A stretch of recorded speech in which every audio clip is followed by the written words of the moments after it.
根據長灘市嘅年度無家可歸者人數統計，今年該市無家可歸者人數較舊年同期增加咗6.5%。喺今年1月嘅統計中，長灘市嘅無家可歸者人數達到3595人，而舊年同期為3376人，增加咗219人。市政府官員星期一表示，人數增長嘅主要原因係喺統計嘅無家可歸者中，有167人表示佢哋係因為洛杉磯大火而流離失所。據悉，統計嘅日期為1月23日，當時大火仍然喺度燃燒。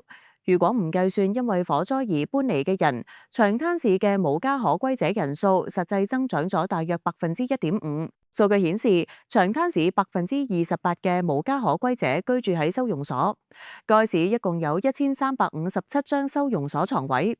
無家可歸者中有超過39%嘅人表示自己居住喺汽車或者房車中，約41%嘅人表示佢哋無家可歸係因為失業或者其他經濟困難。官員指出，自新冠疫情以嚟，無家可歸者人數顯著上升，2020年至2022年間增長咗62%。舊年長灘市無家可歸者人數首次出現下降咗2%，並表示喺過去2年，佢哋已經將超過3000人安置進室內。天下衛視記者編輯報道。